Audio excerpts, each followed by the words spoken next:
Hello everybody.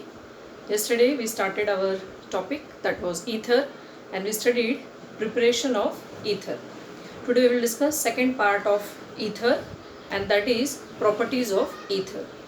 You all know these properties are divided into two, as physical properties and chemical properties. So in the beginning we will discuss physical properties of ether. Okay, very few physical properties. Just one more question, where to remember two properties. Odor of this ethers. So ethers have pleasant odor. Pleasant odor. Okay. Next one is about its state, physical state.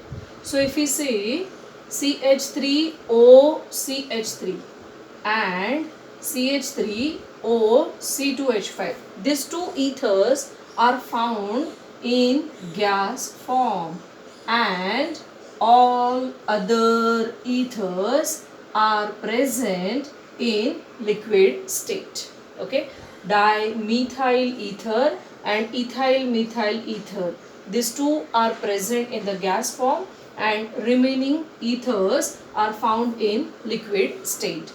Ethers are volatile, also they catch fire, so they are volatile and inflammable. What about their boiling point?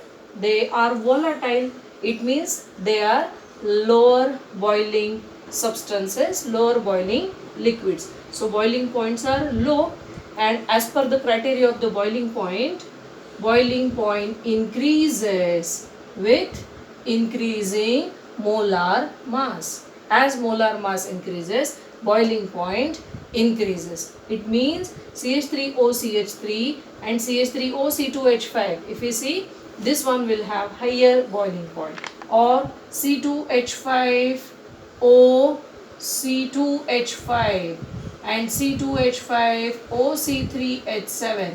So this is lower boiling liquid, this is higher boiling liquid because its mass is higher.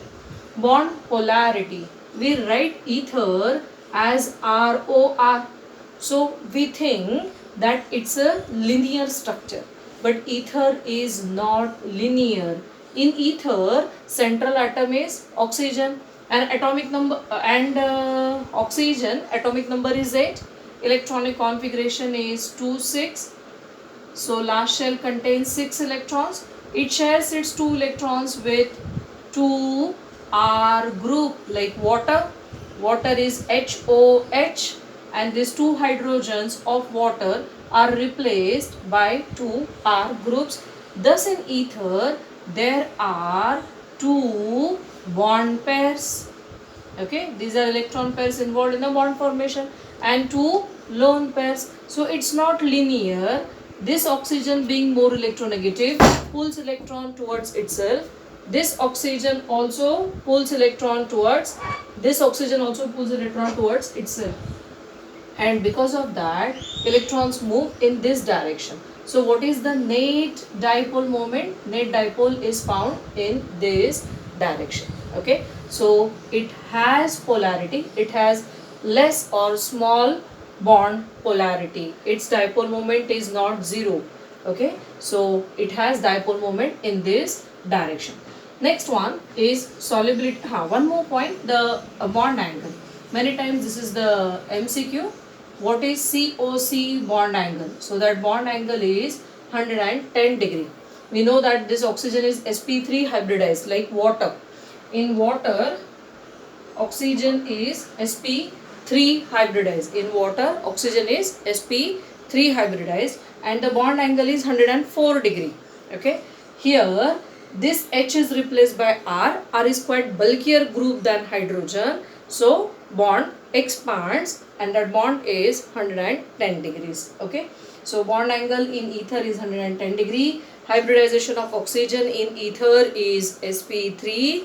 And is it polar? Yes, it has dipole moment, small dipole moment. It's not linear. Okay, that's why it has dipole moment. Now one more point is given, that is about solubility in water. So these substances are soluble in water. Any substance dissolves in water means organic substance, means it forms hydrogen bonding with water, or it reacts with water. So ether have negative oxygen. See, ether we can write it as ROR, and water is HOH. So this is minus, this is plus. So these two can form bond with each other. So ether and water, they are connected to each other through hydrogen bonding. So ethers are miscible in water. Of course, lower ethers are miscible in water. If we compare two substances, one is ether and other is alcohol. See, both have formula C4. 1, 2, 3, 4. 1, 2, 3, 4. C4. How many hydrogens are there? 5 plus 5, 10. 3, 4, 5, 6, 7, 8, 9 and 10. C4, H10 and O. So, molecular formula is same, but they have two different functional groups. It means that alcohols and ethers are always functional isomers of each other. Okay, remember this statement. Alcohol and ether are functional isomers of each other. Why? Because they have same molecular formula but different functional group. So C4H10 represents ether and alcohol. If we compare their solubility in water, this is quite bulkier. Two bulky groups are present around this oxygen. So its solubility in water is little lesser than that of alcohol. See, alcohol is OH. One group attached to this oxygen is hydrogen. And other group is this bulky butyl group. So alcohol have more tendency to form hydrogen bonding with water than ether. That's why its solubility in water is more. It is given 9 gram per 100 gram. Means we have, if we take 100 gram of water, so 9 gram butanol can be soluble, can be dissolved in it, and here same mass ether solubility is 7.5 gram. Is this clear? So these are all physical properties. First of all, odor. So these ethers have pleasant odor. State, dimethyl ether and ethyl methyl ether, they are in the gas form. Other ethers are in liquid state. Ethers are volatile and inflammable. They have lower boiling point, and boiling point increases with increasing molar mass. They have small dipole moment. It has polarity. Ether, bond angle in ether, COC, bond angle in ether is 110 degree. Solubility in water. So ethers form hydrogen bonding with water. That's why they are soluble in water. And if we compare solubility of ether and alcohol in water, both having same mass, then it is found that alcohol is more soluble than ether. Okay, these are all physical properties of ether. Now next point, that is chemical properties of ether. Okay, second point we will discuss chemical properties of ether. What are its chemical properties? Very important. So next point is chemical properties of ether. Chemical properties. I have written here few chemical reactions. So in this we have to discuss 4-5 reactions. First reaction is laboratory test, means how to identify that substance is ether. So how to detect presence of functional group in it. So in the laboratory, how to determine that given substance is ether. So that test is laboratory test. Cold and concentrated H2SO4 is used here. Second test is O2, attack of oxygen. Attack of oxygen. So it reacts with oxygen. It undergoes oxidation reaction with air. It reacts and it forms peroxide. Here with dilute, hot and dilute H2SO4, what's the reaction? That also we will discuss. Then action of PCl5 and HX. One by one we will discuss these reactions. First reaction is laboratory reaction or cold and concentrated H2SO4. See, in lab to detect ether, we have to use cold and concentrated H2SO4.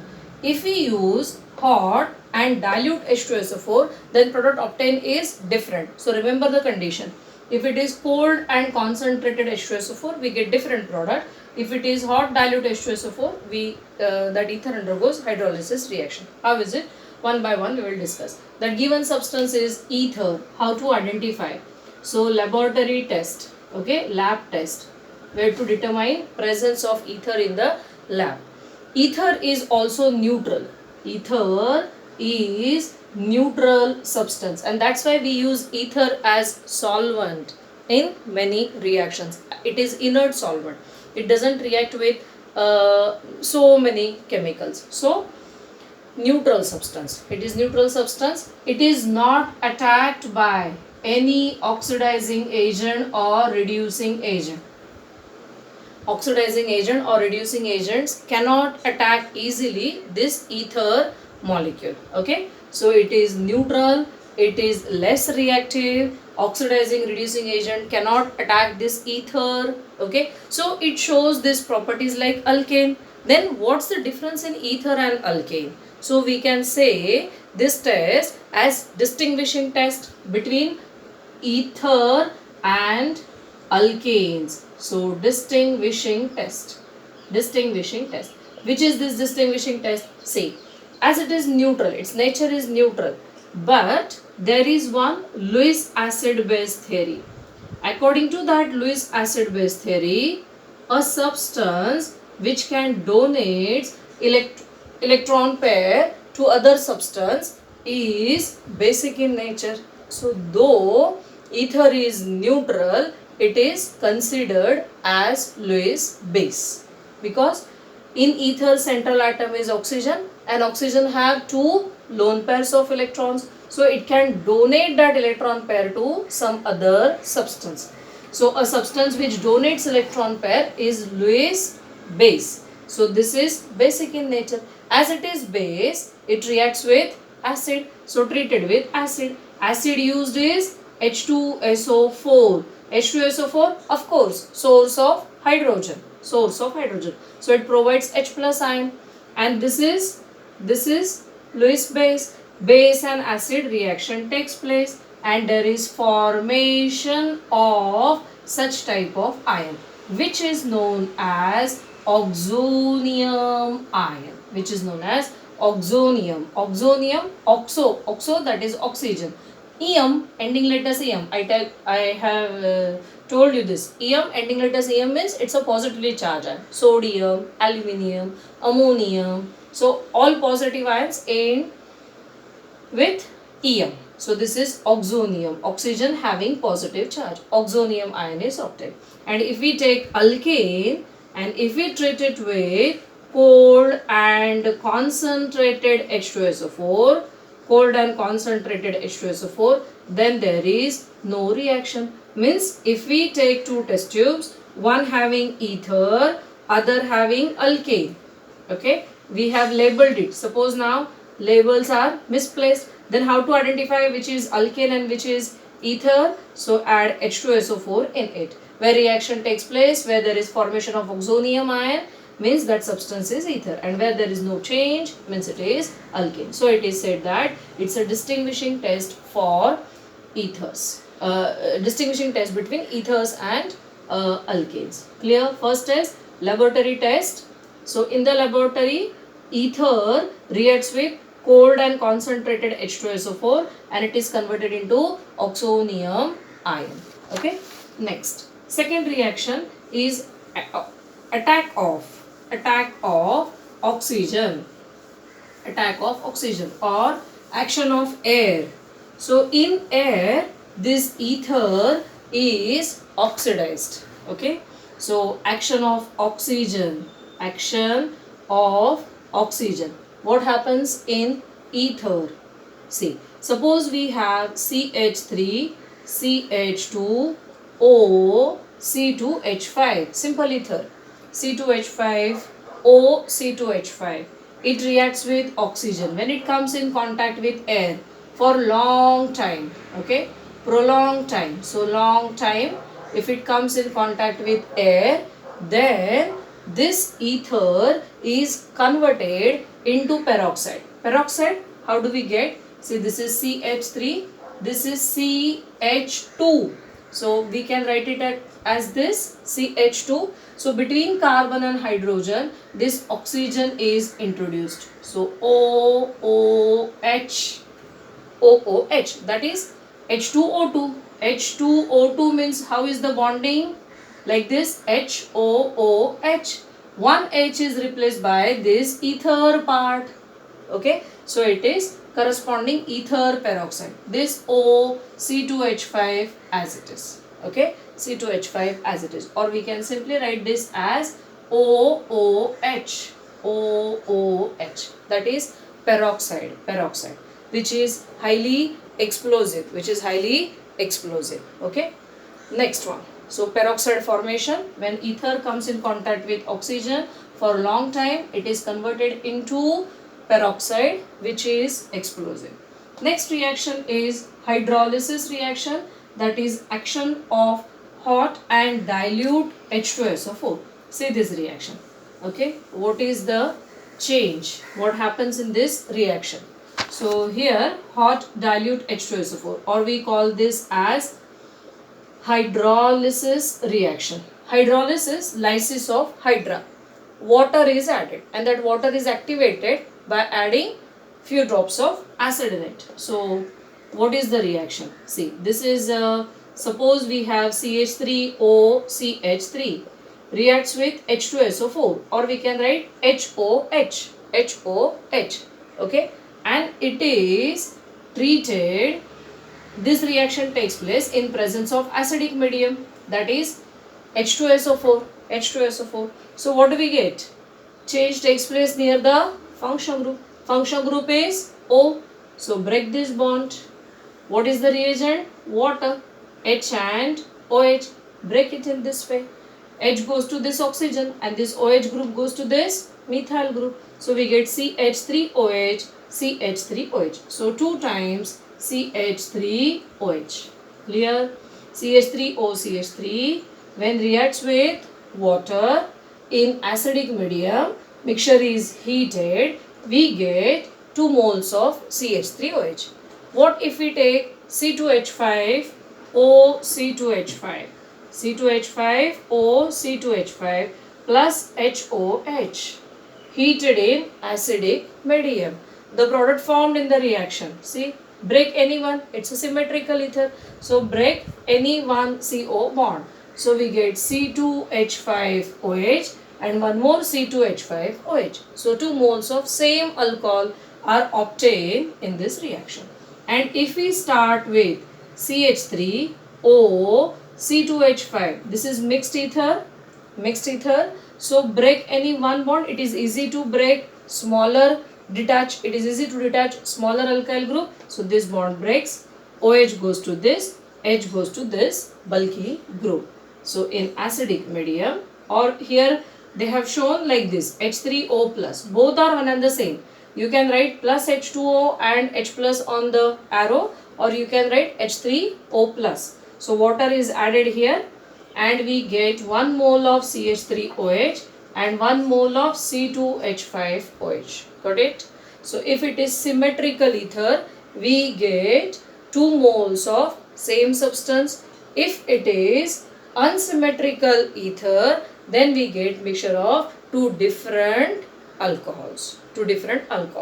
If we start with CH3O and benzene ring, it is also hydrolyzed. In acidic medium. What do we get? Smaller group is detached. Give H to this and give OH to this and H to this part. OH is given to this, H is given to this. So what do we get? CH3OH and phenol, benzene ring, to which OH group is attached. Okay, so if we do hydrolysis of ether, we get either alcohol or phenol. Okay, next reaction, that is action of PCl5. Okay, simple reaction, action of PCl5, that is called as phosphorus pentachloride.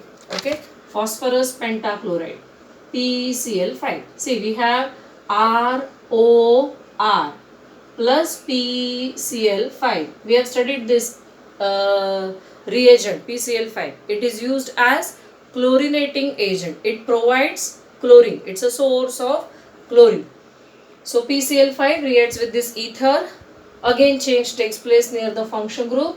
This bond breaks, this bond breaks. Give one Cl to this R group. Give another Cl to this R group. How many Cl are there? In all, 5 Cl are there. One Cl goes to this R group.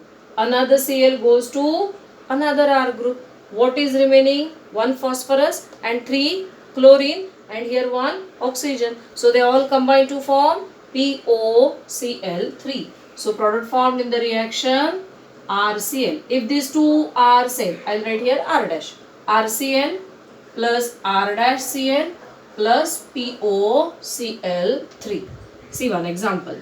This is CH3O CH3 reacts with PCl5 and we get the product as CH3Cl.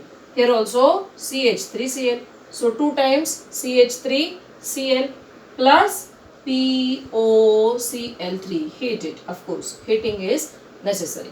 And if we take mixed ether, CH3O C2H5, and it is heated with PCl5, what do we get? That chlorine is added across this CO bond. Break this CO bond. CH3Cl, C2H5Cl. So we get here 2 different alkyl halide plus POCl3. Action of PCl5. So PCl5 when reacts with ether, simple ether, we get 2 moles of same alkyl chloride. And if we use mixed ether and it is heated with PCl5, we get mixture of 2 different alkyl chlorides. Is this clear? See, what did we discuss? Laboratory test. It is used to distinguish alcohol and ether. We get oxonium ion. Here we get ether peroxide, explosive substance. Hot dilute H2SO4, it is used to hydrolyze ether and we get alcohol as product. Here PCl5 reacts with ether and we get corresponding alkyl chloride. Next and very important reaction, that is action of HX. HX, that's a halo acid. Very, very important reaction. So what is this action of HX? That I will explain now. See, action of HX. Which HX reacts easily? Of course, HI. Then HBr and then HCl. It is easy to break HI bond. So HI reacts faster than HBr than HCl.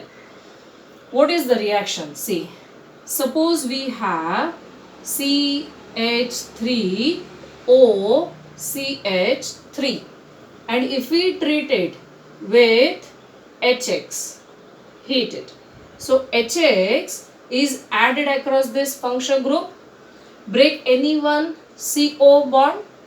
Both alkyl groups attached to this oxygen are same. So we can break any R group and HX is added across this. H goes to oxygen, X goes to alkyl group. So what do we get? CH3X plus CH3OH.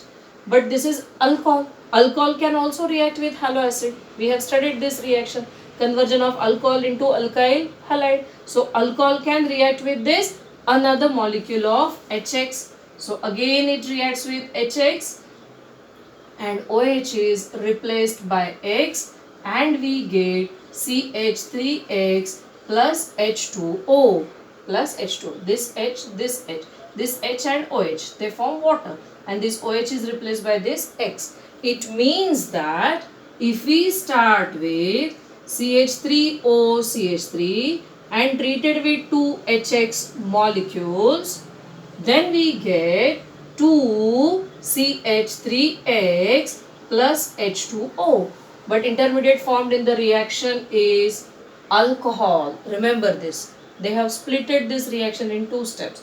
First, they have converted one alkyl group into alcohol, and that alcohol is further converted into alkyl halide. This is in case of simple ether. Now what if we start with mixed ether? Mixed ether, so CH3O C2H5, CH3O C2H5 reacts with HX, reacts with HX. One by one, step by step we will discuss. So two different alkyl groups are attached to this oxygen. One is methyl, other is ethyl. Methyl group is easy to detach because it is smaller alkyl group. Less energy is required to break this bond. This is larger alkyl group, so more energy is required to break this bond. So in the first step, this bond breaks. So O is attached to ethyl group. So ethyl group with oxygen is converted into ethanol, and CH3 is converted into corresponding halide. So CH3X plus C2H5OH. Again it reacts with second mole of HX and get converted into C2H5X plus H2O. So we can write this reaction as CH3O C2H5, 1 plus 1, 2 moles of HX, hit the mixture, we get CH3X plus C2H5X plus H2O. Simple ether gives us 2 alkyl halide, same 2 moles of same type of alkyl halide. And mixed ether when heated with HX gives us 2 different alkyl halides. Gives us 2 different alkyl halides. First condition I told that about simple ether. Second condition I said about mixed ether. Now one more third condition is there. What is that third condition? See, third condition is again related to mixed ether, but in that mixed ether one alkyl group is tertiary. If one of the alkyl group is tertiary, then the product formed is somewhat different. See, CH3O, CH3, CH3, CH3.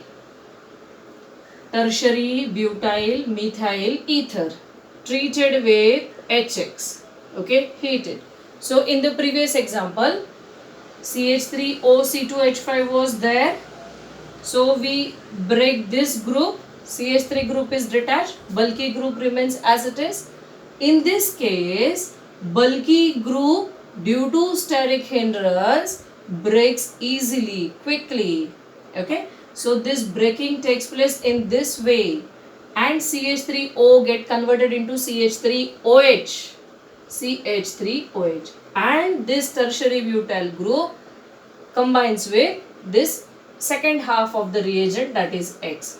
So we get CH3 thrice CX, tertiary butyl halide, and this is further attacked by HX and get converted into CH3X.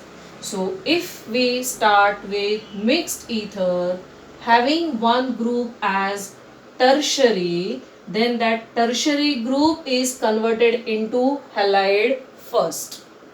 Okay, in the first step, tertiary alkyl group is converted into halide, and then other alcohol is converted into corresponding alkyl halide.